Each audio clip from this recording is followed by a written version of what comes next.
नमस्कार विद्यार्थी मित्रांनो, आजचा जो आपला टॉपिक आहे लेक्चरचा तो म्हणजे इलेक्ट्रिक वेल्डिंग. युनिट नंबर 3 चालू करतोय. त्याच्यामधला इलेक्ट्रिक वेल्डिंग, त्याची डेफिनेशन. फर्स्ट वेल्डिंग म्हणजे काय किंवा कन्सेप्ट काय असतो वेल्डिंगचा, याच्यामध्ये बघू शकता. वेल्डिंगमध्ये वेल्डिंग प्रोसेस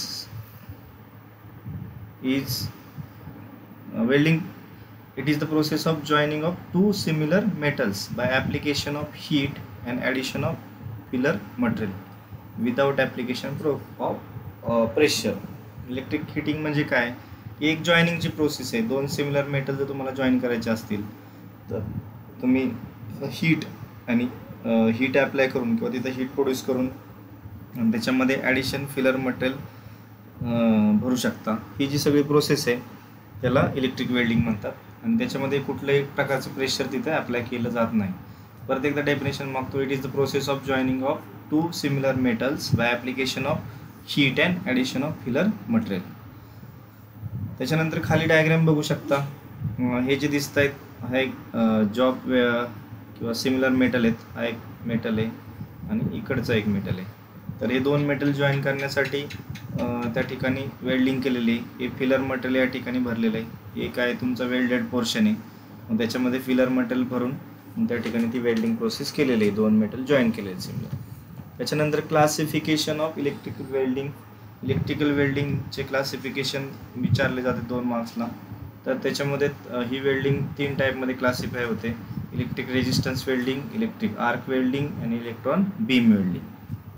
त्याच्यामध्ये इलेक्ट्रिक रेजिस्टन्स वेल्डिंगमध्ये 4 टाईप पडतात. Spot welding, seam welding, projection welding and butt welding. आणि बट वेल्डिंगमध्ये 2 टाईप पडतात. Simple plot and flash but. त्याच्यानंतर दुसरा जो टाईप आहे वेल्डिंगचा तो म्हणजे इलेक्ट्रिक आर्क वेल्डिंग. त्याच्यामध्ये 2 टाईप पडतात. Carbon arc welding and metal arc welding. आणि त्याच्यामध्ये परत प्रत्येकाचे 2 टाईप आहेत.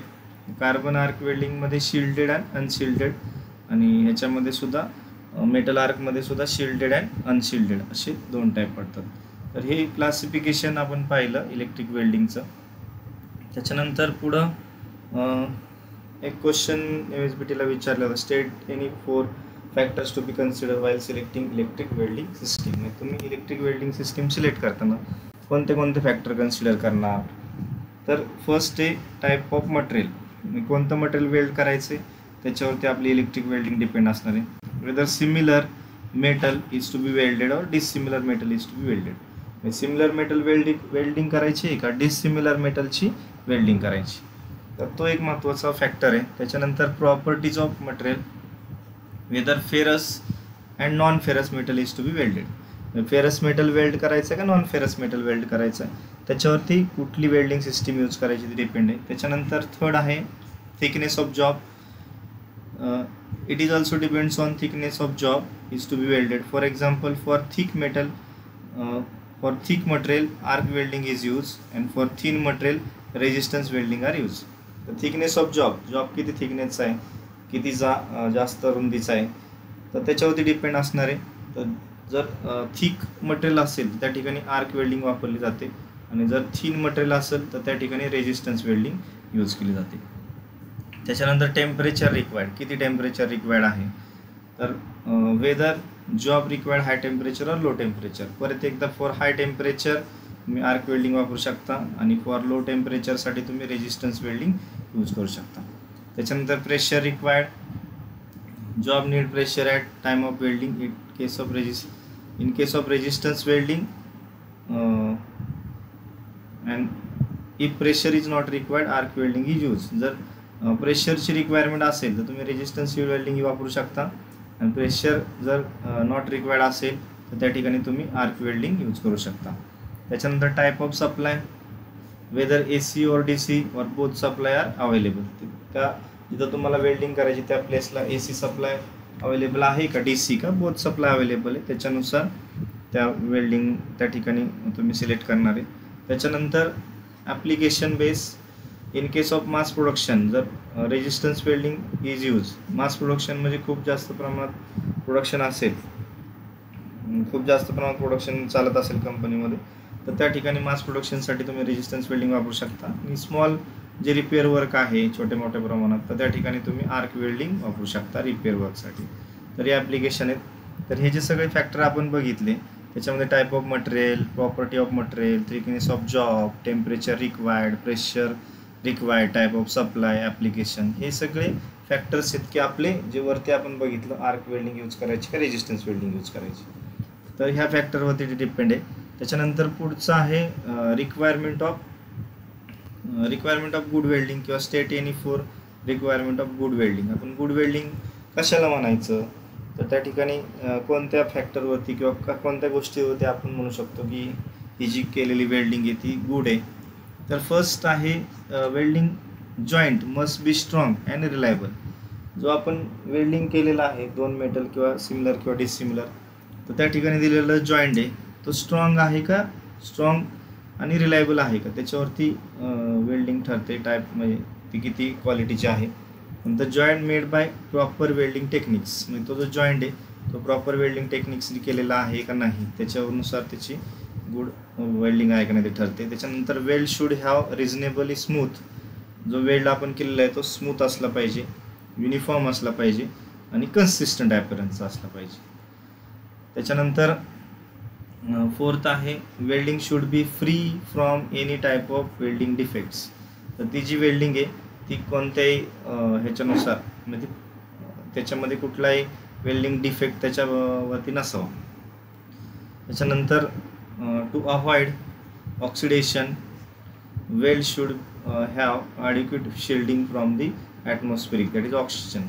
तर आपण बघितलं की वेल्डिंग जो जॉईंट आहे त्याच्यावरती शिल्डिंग केलेलं असावं. शिल्डिंग म्हणजे फॉर एक्झाम्पल साधा तुम्ही ऑइल पेंट जरी दिला वेल्डिंग केल्यानंतर तर त्याचं ऑक्सिडेशन होणार नाही किंवा करोजन होणार नाही मटेरियलचं किंवा त्या वेल्डचं.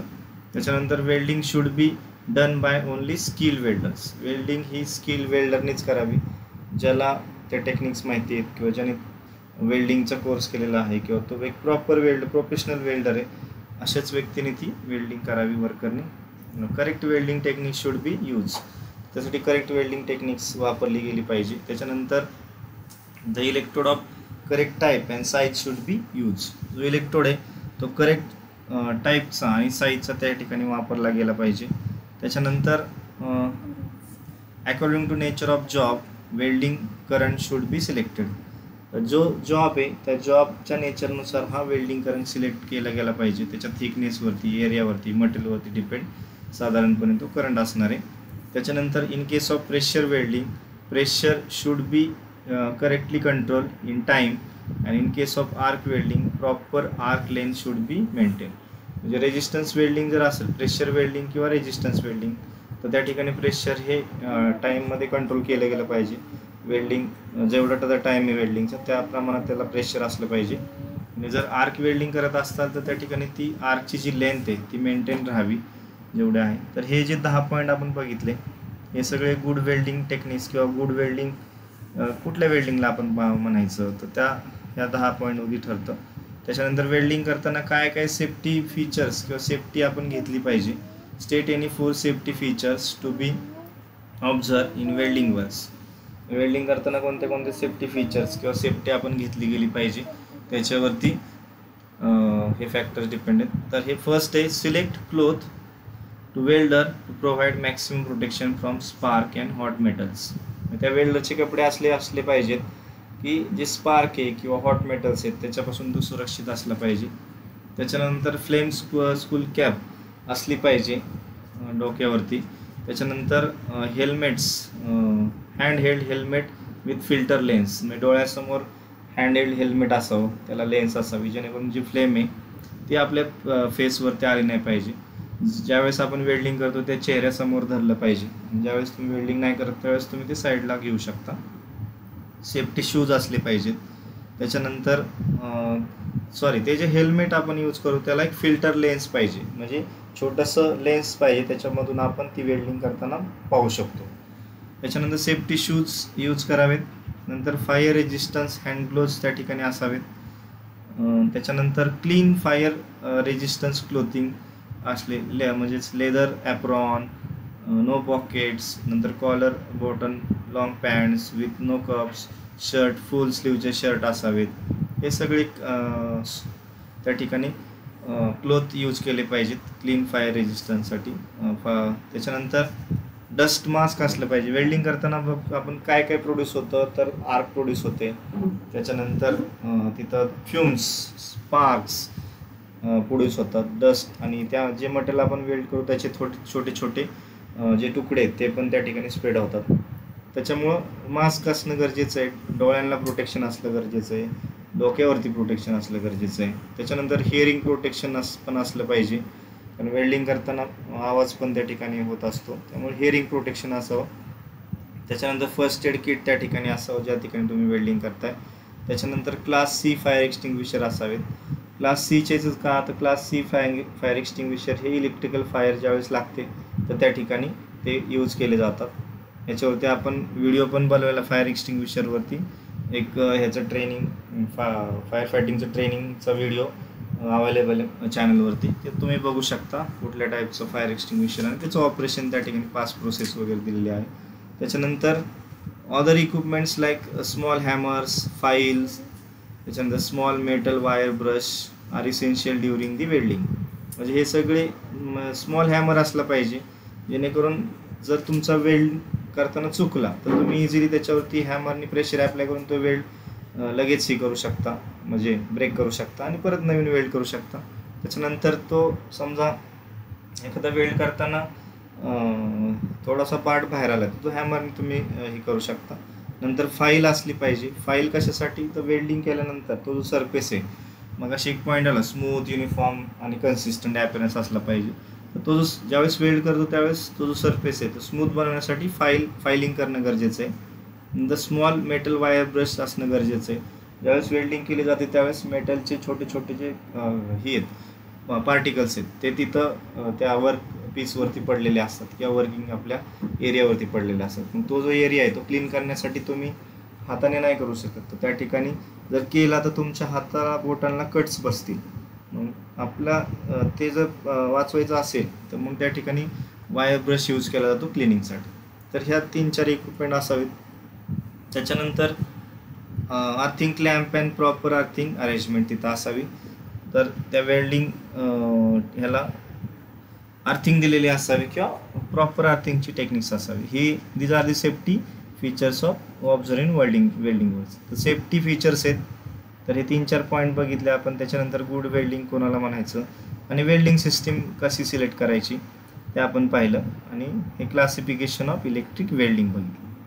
तर आजचं जे लेक्चर आहे ते आपण इथंच थांबूया. भेटूयात पुढच्या लेक्चरमध्ये. तोपर्यंत धन्यवाद.